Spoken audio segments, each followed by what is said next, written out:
Alleluia.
must flee.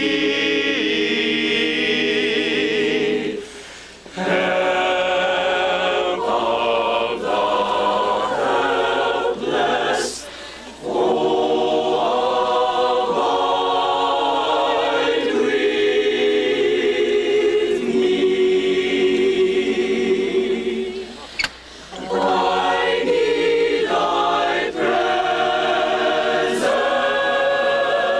every passing hour.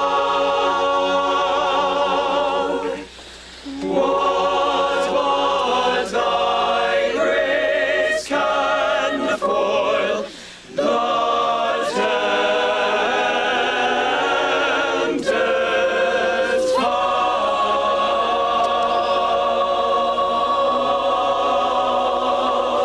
Who like thyself, my guide and stay can be? Through cloud and sunshine, oh, abide with me.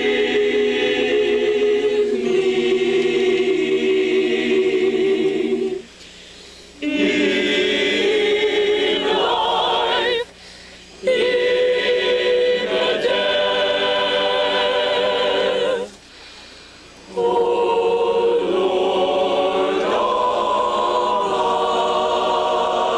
abide with me.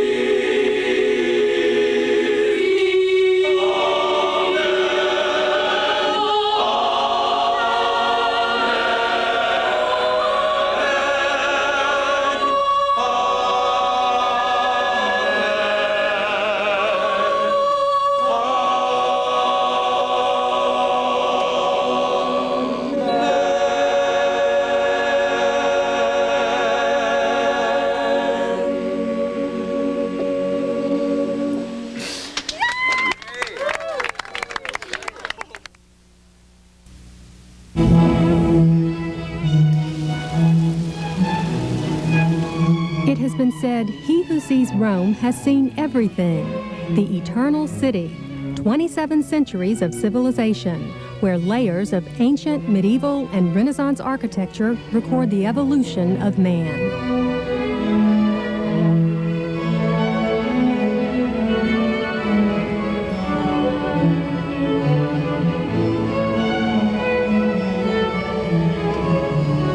Every time I visit it, I can't help but feel the magic and the wonder that Rome has to offer. Such a beautiful city. It's by far and large my favorite city in the world. The Piazza Navona is the very heart of Rome, a masterpiece of the Renaissance, in which urban planners created an outdoor meeting place for the public. I like the square, going and visiting and sitting outside at the cafes and everything.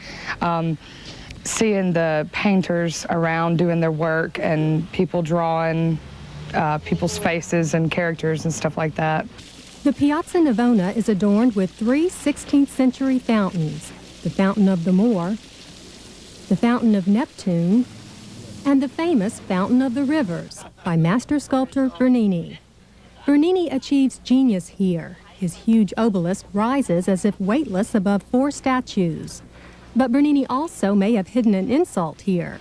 One statue raises his hand as if in fear that the nearby church of Sant'Agnese will fall on top of him. This beautiful Baroque church facade was the pride of Bernini's greatest rival, Borromini. The first day in Rome, we were able to rent mopeds, and we were able to see a much larger portion of the city since we had the freedom of travel. And a few of the sites that we saw were the Colosseum. The Colosseum was begun in the year 72. The ancient death battles of the gladiators are today replaced by the sport of weddings. Historians argue whether Christians were martyred here, but everyone agrees the legendary animal slaughters depleted thousands of exotic animals in North Africa. I really liked the Colosseum.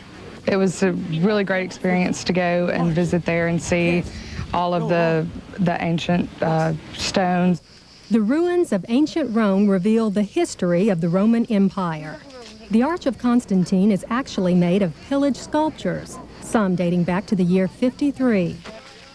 The Baths of Caracalla, built in 212, cover 27 acres. They provided baths, exercise, and entertainment for 1,600 people. they're Roman because The Arch of Titus commemorates the Romans' victory over the Jews at Jerusalem in 70, which began the Jewish diaspora. The Roman Forum was built by Etruscan kings, roughly 500 BC, but it has been in ruin since at least 1086, after which it was a cattle market until Napoleon's excavations. The Temple of Antoninus and Faustina was built in 141, then transformed into a medieval church. The Basilica of Maxentius and Constantine was the most grandiose monument in imperial Rome, completed in 312 as the Temple of Peace. The catacombs of San Callisto were burial grounds of Christian dead from the year 200. At least 14 popes are buried here. knowing the history about these objects really helps you appreciate more these artifacts when you know something behind it. It's not just an old ruined city wall, it's the actual wall that held off the barbarians in 300 AD or whatever. It's incredible. But what could be more incredible than St. Peter's, Michelangelo's beautiful dome, Bernini's incredible square, and the arrival of His Holiness Pope John Paul? My best memory of Rome is probably St. Peter's Basilica. It's by far the largest church in the world, and it's it's the grandest church in the world, and it's so beautiful. It's breathtaking when you enter the walls, and to think of all the years of popes and all the years of Catholics that have come through, and that's the center of the Catholic religion. And although I'm not Catholic, it was still it's an incredible experience. And if I lived in Rome, I would visit there every day just to feel the ambiance and to take in the wonderful sights. That's probably my favorite memory of Rome. The splendors of the Vatican are a tribute to the best man has achieved in Rome's turbulent history. The Vatican was it blew my mind. I've never seen anything like it and don't think I ever will again. It was incredible.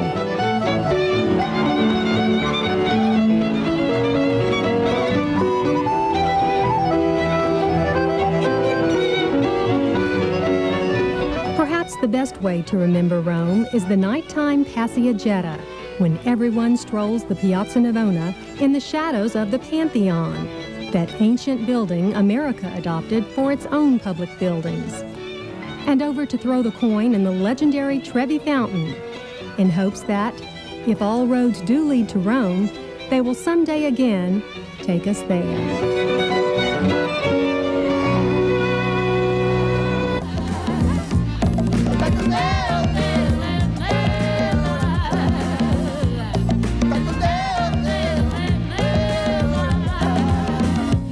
There are some places which rise out of water. The legendary Isle of Capri rises enchantingly from the sea. It is a place so magnificent that the Roman Emperor Tiberius moved his imperial court here in the 1st century AD. The ruins of his villa have been excavated and beckon to be explored.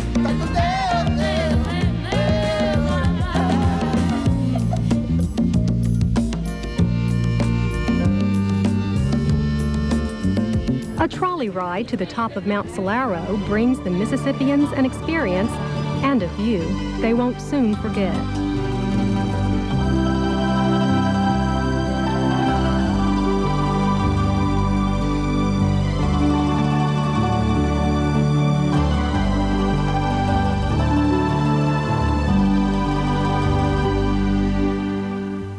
To the haunting ruins of Pompeii.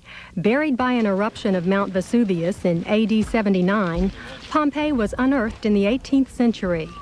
Thanks to the preservative effects of volcanic ash, Pompeii was frozen at the moment of the catastrophe. Actually, we believe that there's a large square 2,000 years ago was completely paved with a large, solid slabs of a travertine marble material, which, for example, can still be seen down here, or much better looking up in that direction. The excavations have recovered many villas, complete with furnishings and decorations. The Villa of the Mysteries is interesting for its paintings, which decorate the walls of the triclinium, the most extensive paintings to survive from antiquity. Pompeii also teaches us much about clothes, customs, and intimate relationships of the ancient Romans. Of all the buildings, the most outstanding are the entire Forum complex, complete with baths, Temple of Isis, amphitheater, and prison. Left here, we have the entrance to this public toilets, and then right next, the jail or the prison. So very dark, as you can see. Besides the darkness, they should even suffer for the smell. Overlooking this scene of her destruction is the 4,000-foot Mount Vesuvius. Europe's only active volcano has been sleeping quietly since 1944 and is open for tours. Hey! Hey! Oh, sole mio!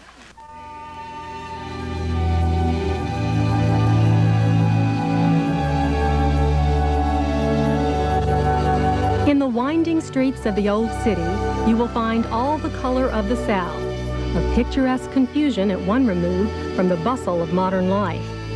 The quaint streets of Sorrento echo Piovini's words. Sorrento is the home of the legendary sirens, those ancient temptresses whose beautiful song led sailors astray. Today, it is a friendly tourist town. Residents welcome the Ole Miss Choir warmly. Buonasera. As the choir makes its way to a memorable dinner, they decide to sing for the Italians and perhaps for those sirens as well.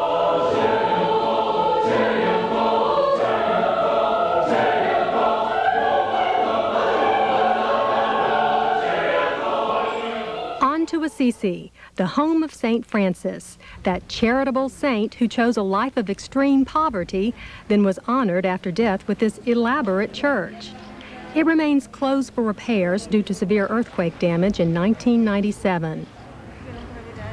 Siena is called the only surviving example of a medieval city. Its urban renewal project in the 13th century produced a beautiful square, the Piazza del Campo and the Palazzo Pubblico. It has been the epitome of civic pride ever since. The Siena Cathedral is a pinnacle of Italian Gothic architecture. Begun in 1245, it was graced with a lovely Romanesque facade by Giovanni Pisano in 1284. Siena now prepares for its famous Palio, a medieval contest which has taken place since the 12th century.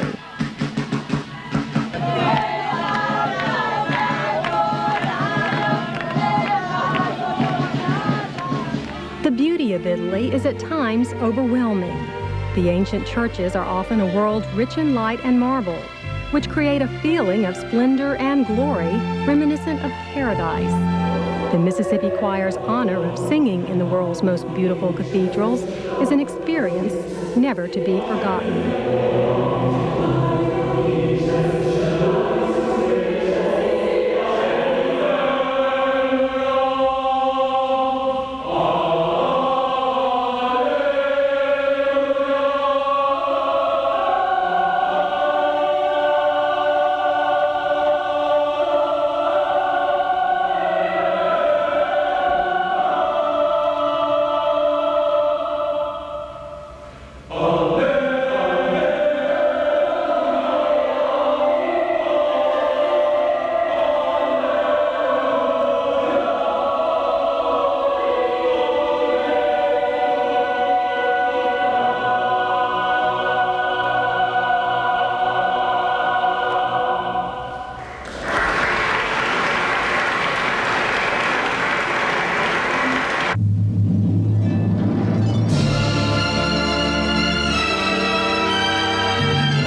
Is the city of art, the jewel of the Renaissance.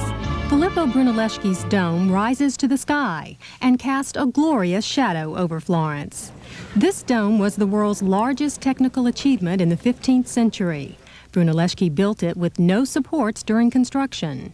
He was the first to understand man could use math to design three-dimensional buildings on paper so that architects would know exactly what finished buildings would look like.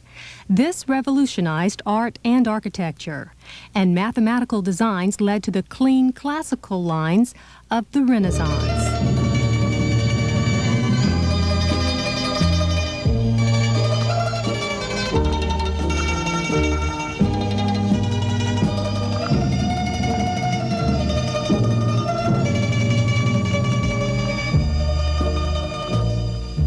We saw the Duomo, which is a big church, and which was really beautiful. It had a lot of colorful marble in the front, and Doc told us that that is a rarity in Italy to find something that colorful, especially a church or something. And the color in the marble was amazing. It was a beautiful sight. They have so much history here, and it's amazing how they have so many sites to see in just one city. You know, unlike America, you know, you have maybe about 3 or 4 places that you could go to get really good history, but here it's just filled with history, and I think that's really important. Throughout the Renaissance, Florence grew as a powerful city of commerce and banking. The wealthy Medici family paid artists to build shrines to family members, such as this statue at the Neptune Fountain. Perhaps there is no place in Florence that is not touched by the magnificent spirit of the Medici. Their favorite son was Michelangelo. Both Michelangelo and Galileo are buried here at San Croce. They are fathers of humanism. Prior to the Renaissance, man believed God was the center of the universe. Renaissance men instead glorified man as the center of the universe. Michelangelo's David is the ideal of humanism, as it celebrates man's perfection. Michelangelo bragged, "The greatest artist has no single concept which a rough marble block does not contain already in its core. That can only be attained by a hand that serves the intellect."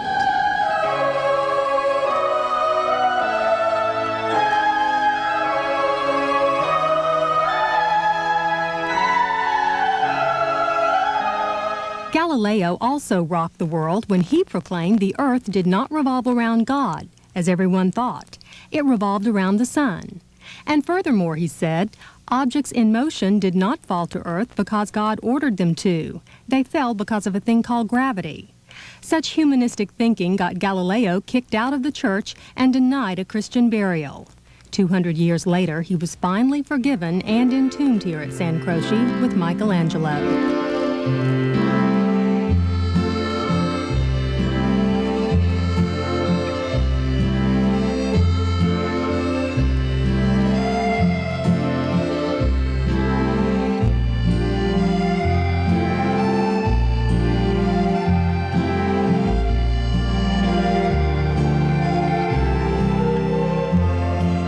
Church leaders had fought humanism for years. A showdown occurred here in the Piazza della Signoria in 1498 when an outraged friar named Savonarola built his legendary Bonfire of the Vanities. He ordered people to burn their money, jewels, and beautiful artwork, all pagan vanities, he said. But the Florentines soon decided they liked their vanities, and they tossed the priest into the bonfire instead. Today, the Florentines' love for beautiful things lives on in the San Lorenzo market, where you can buy the finest leather in the world. I think the best thing would be the markets in Florence. I enjoyed myself thoroughly. The shops were wonderful. The prices were really reasonable, and I got stuff from my dad, my mom, my sister, all my friends, and I just enjoyed it. I really did. I think, and like I said, overall, that was the best city. And it was a lot of fun to try and have a conversation with the Italians and haggling over the price of a leather bag or something, and trying not to get ripped off on something. And it was a lot of fun. That market was wild. Leaving Florence, the golden hills of Tuscany are rich with vineyards and exotic olive trees. Anatole France described it well. He said, "The god who created the hills of Florence was an artist, a goldsmith, a sculptor, a skilled worker in bronze, and a painter too. In short, he must have been a Florentine."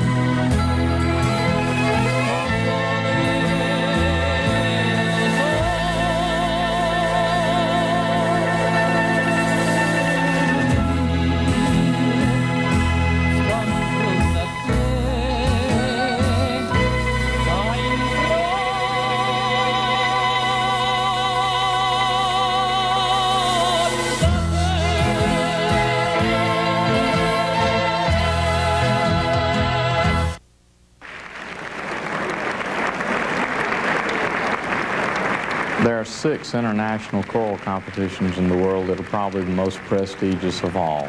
And you have to win one of those 6 competitions in order to get to the Grand Prix. And we won our preliminary in Varna, Bulgaria last year. And that allowed us to enter this most prestigious of all choral competitions this year, the Grand Prize of Europe.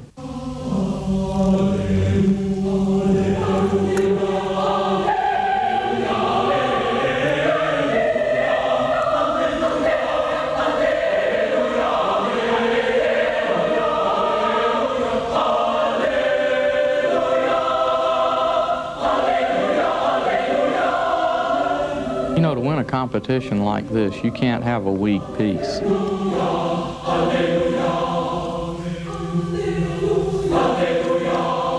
You don't want to have even a weak moment in a piece because you don't want a single flaw a judge or another choir can point to.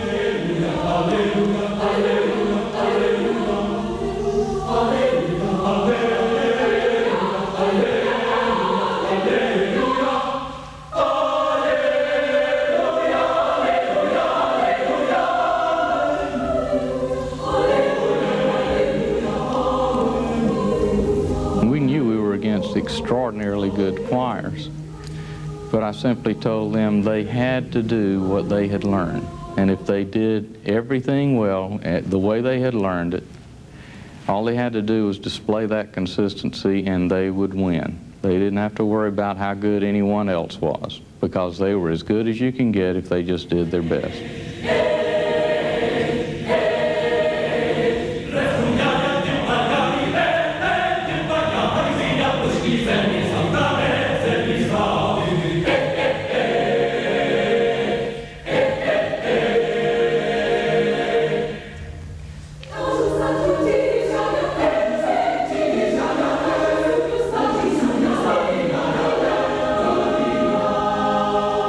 The reality of every competition is it doesn't take but one choir to bump you off.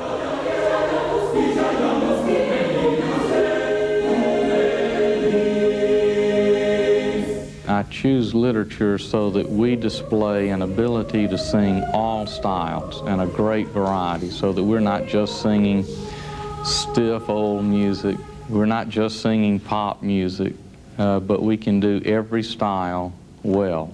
The choir has been so great this year. This is the first choir where, when getting them ready for competition, I have taught them everything I can teach them. And I took the music as far as I could take it, and there was not any more I could teach them. If the choir came in singing better, it would be because I didn't know enough to do, because the choir had learned every single thing I had taught them. But I can tell you that after about the 3rd piece, when I knew we didn't have more than a couple more to go, I was much relieved.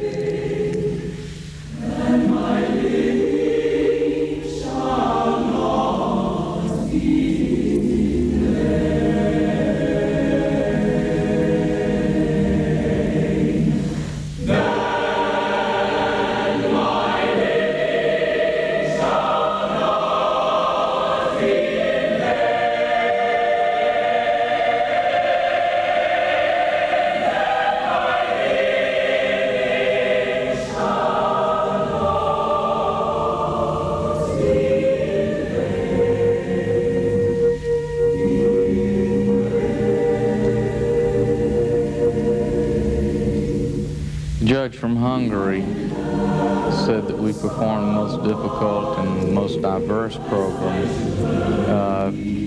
virtually flawless. One of the judges, before the results were announced, came up to me and said, "You should know that for me, your choir was definitely the best." And I appreciated that. At the same time, I worried because I thought, uh-oh, was it some other choir for the others? But didn't turn out that way. Di canto corale e l'University of Mississippi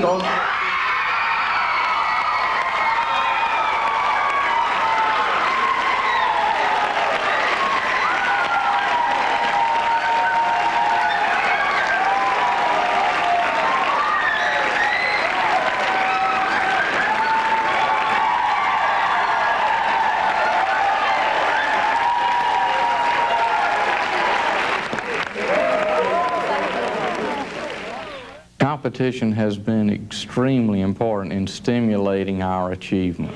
But competition is not the end. That's not the purpose of our activity here. It's to create beautiful music for what it does for people. I think it's great anytime we can show that Mississippi can be best in the world. And that's what really makes me proud about being at Ole Miss and teaching the students I have at Ole Miss.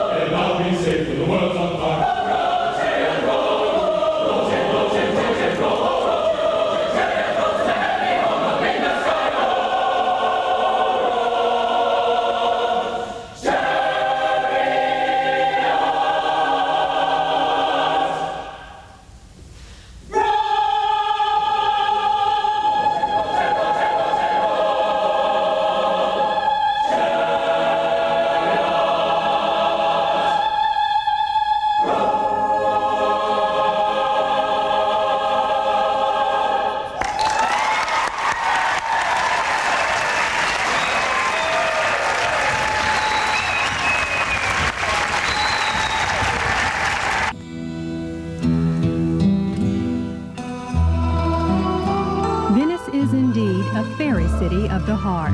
There is simply no other place on earth like this.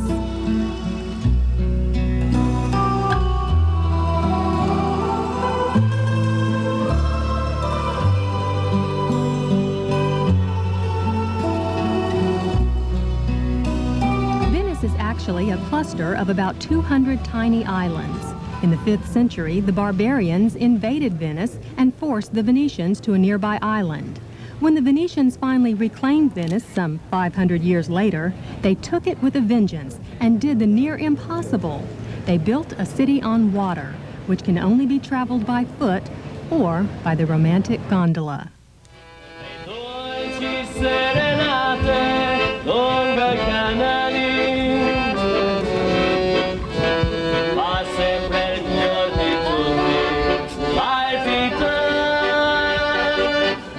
A gondola ride is the best way to admire the marble castles, which appear to float on the water. The Venetians built their city into the trade center of the world. These are the homes of the wealthy families who made their fortunes importing goods. They built a public square and decorated their beautiful church with a hodgepodge of stolen artwork the mighty Venetian army plundered from other countries. The 4 bronze equestrian statues, which were brought back as spoils of war from Constantinople in the Fourth Crusade, which was in the 13th century. The Doge of Venice lured all the leaders of the crusade to come to Venice as their launch point for the crusade of the Holy Land. And instead of getting to the Holy Land, which they never did, they partied a little too much there. They were treated like the royalty they thought they should be, but it cost them quite a bit and bled them dry. So the Doge kindly offered to become the leader of the crusade and said for repayment that they should sack the city of Constantinople, of Byzantium as it was called back then. And they did, brought back all kinds of things, and part of those were the 4 equestrian statues. The Venetians weren't particularly happy with their patron saint, St. Theodore, here with his crocodile. And in 828, Venetians carried off one of the greatest thefts in history. They stole the body of St. Mark the Apostle from a church in Alexandria. St. Mark was promptly reburied here, and thus was born San Marco Square and a new patron saint for Venice.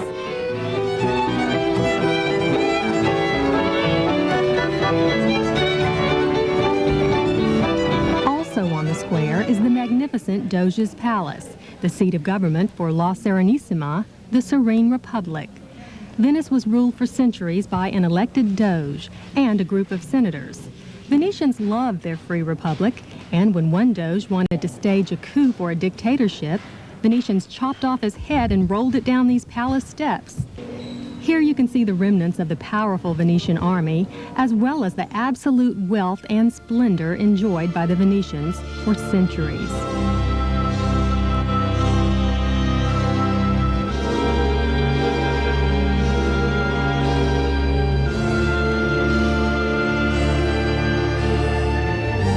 I spent most of my time in the armory.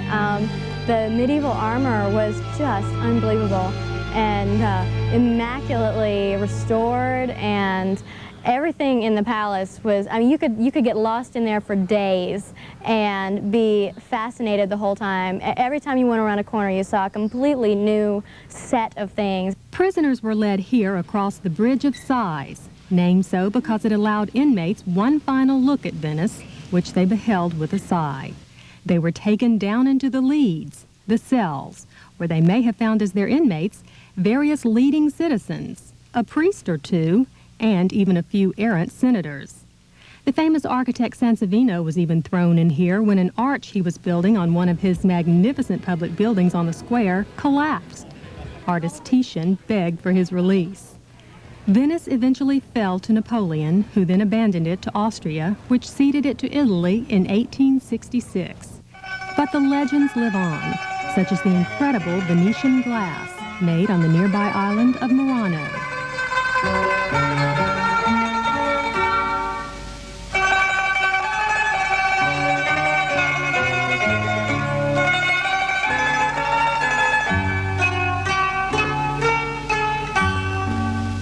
10 different scales of things you could buy in glass, and there must be an incredible number of talented artists in that area to come up with so much stuff that is all beautiful. I mean, even the lower quality stuff was still gorgeous. The choir had one last stop before returning home, a competition at Salsa Majoria with a colorful parade of nations. The University of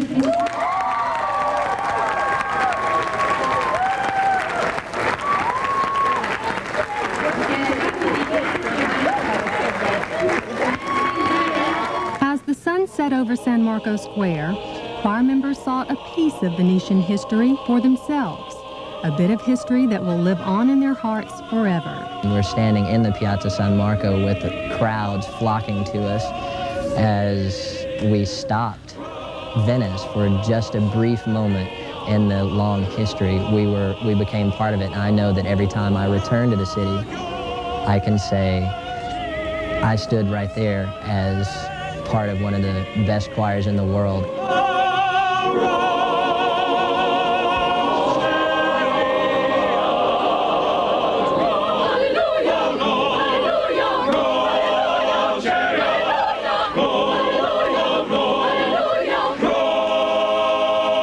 Thanks to Ole Miss and the choir for inviting us along for the contest.